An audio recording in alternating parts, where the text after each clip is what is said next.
மிதுன ராசி நண்பர்கள் அனைவருக்கும் வணக்கம். ஜூன் மாதத்தை பொறுத்தவரை விரயங்களும் இருக்கும், லாபங்களும் இருக்கும், நன்மைகளும் இருக்கும், சில பிரச்சனைகளும் இருக்கும். அப்படித்தான் ஜூன் மாதம் இருக்கின்றது. ஆஹ் ஏன் லாபங்கள் இருக்கும் அப்படின்னு சொல்றேன்னா, நீங்க கேள்விப்பட்டிருப்பீங்க, விரய குரு 12ல் குரு இருக்கின்றார், இந்த நேரத்துல லாபத்துக்கு வாய்ப்பு இருக்கா அப்படின்னு ஒரு சந்தேகம் எழலாம். இந்த மாதம் கண்டிப்பாக லாபத்திற்கு வாய்ப்பு இருக்கு. ஏன் அப்படி சொல்றேன்னா, 11ல் செவ்வாய் ஆட்சியாக இருக்க போகின்றார். மாதம் முழுவதுமே நல்ல வலிமையாக இருக்க போகின்றார். அவர் சனியின் பார்வையில் இருந்தாலும் 11ல் ஆட்சி பெற்ற கிரகம் எப்பொழுதுமே விசேஷம்தான். நீங்க உங்களோட சுய ஜாதகத்தை கூட எடுத்துக்கலாம். நீங்கள் ஆசைப்பட்டது கிடைக்குமா கிடைக்காதா அப்படின்ற கேள்விக்கான விடை 11ஆம் வீட்டில் தான் இருக்கின்றது. நம்ம என்ன வேணா அச்சீவ் பண்ணலாம் லைஃப்ல, ஆனா நம்ம ஆசைப்பட்டதா அதெல்லாம் அப்படின்ற ஒரு கேள்வி இருக்கு இல்லையா? நாம் விரும்பியதை அடையக்கூடியதை குறிக்கக்கூடிய இடம் 11ஆம் இடம். எந்த அளவுக்கு 11ஆம் இடம் வலுத்திருக்கிறதோ அந்த அளவிற்கு நீங்கள் விரும்பியதை அடைய முடியும். இப்போ இந்த மாதம் 11ல் ஆட்சி பெற்ற செவ்வாய் இருப்பதினால் ஏதோ ஒரு விதத்தில் மிதுன ராசியினர் இந்த மாதம் கண்டிப்பாக லாபத்தை உணர்வதற்கு வாய்ப்பு இருக்கு. குறிப்பாக மாதத்தின் 2வது பகுதி அதற்கான வாய்ப்புகள் அதிகமாக இருக்கு. ஓகேங்களா? ஏற்கனவே ராகு 10ல இருக்கார். 10ல ராகு இருக்கிறது எப்பவுமே நல்லது. ஏன்னா ராகு, சனி, செவ்வாய் போன்ற கிரகங்கள், சூரியன் கூட பாப கிரகங்கள் 3, 10, 11, சில நிலைகளில் 6 போன்ற இடங்களில் இருப்பது எப்பொழுதுமே நல்லது. அதுவும் கேதுவுக்கு 10, 11 ஏத்த இடம். ஓகேங்களா? ஏன்னா தொழில் செய்யணும்னாலே சாமர்த்தியமா செய்யணும். ராகுவை போல ஒரு சாமர்த்தியமான கிரகம் கிடையாது. அதனால இந்த மாதம் வேலை தொழில் சார்ந்த விஷயங்களில் ஒரு முன்னேற்றமான சூழ்நிலை இருக்கும். குறிப்பாக மாதத்தின் 2வது பகுதியில் ஏதாவது சொல்லிக் கொள்ளும்படியான ஒரு முன்னேற்றம், ஒரு நல்ல செய்தி கிடைப்பதற்கு மிதுன ராசியினருக்கு அதிக வாய்ப்பு இருக்கு. கிடைக்கும் வாய்ப்பை நன்றாக பயன்படுத்திக் கொள்ளுங்கள். குரு 12ல் இருப்பது அதுவும் பெரிய குறைவான ஒரு விஷயம் இல்லை. குரு 6ல இருக்கா மாதிரியோ இல்ல 8ல் இருக்கா மாதிரியோ இல்லை. 12ல் இருக்கும் குரு விரயங்களை கொடுப்பார். பல நிலைகளில் அது சுப விரயமாகத்தான் இருப்பதற்கு வாய்ப்பு இருக்கு.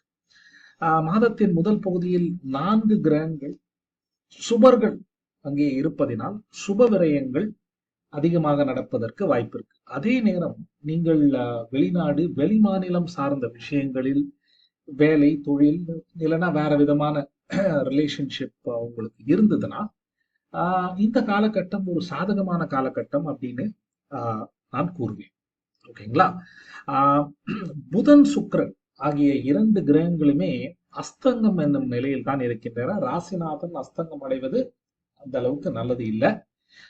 மாதத்தின் பெரும் பகுதி புதன், சுக்கிரன். ஸோ புதனுக்கு அதிநட்பு வீடு, சுக்கிரனுக்கு அதிநட்பு வீடு புதனின் வீடு.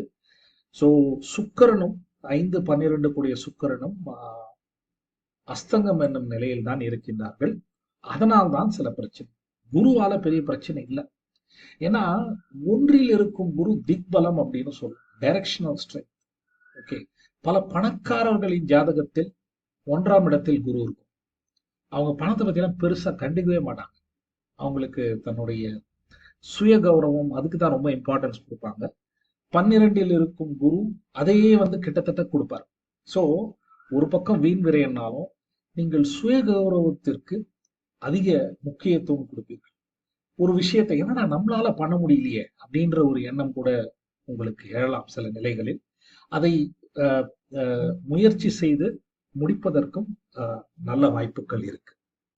மாதத்தின் முதல் பகுதியில் சற்றே தன்னம்பிக்கை இல்லாமல், ஒரு புத்துணர்ச்சி இல்லாமல் இருந்தாலும் மாதத்தின் 2வது பகுதியில் சூரியன் 1ற்கு வருவதால் புத்துணர்ச்சி, ஆத்மபலம், தன்னம்பிக்கை இதெல்லாம் கொஞ்சம் அதிகரிக்கும்.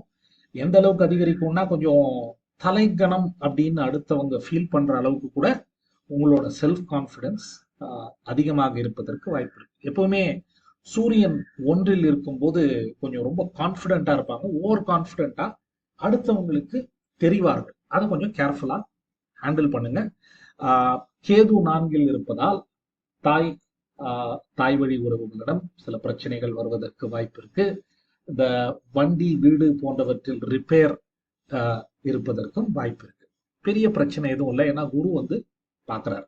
ஓகே, ஸோ பொதுவாக பார்த்தோம்னா ஜூன் மாதம் லாபங்களும் சில நிலைகளில் விரயங்களும் கலந்த ஒரு மாதமாக இருக்கின்றது.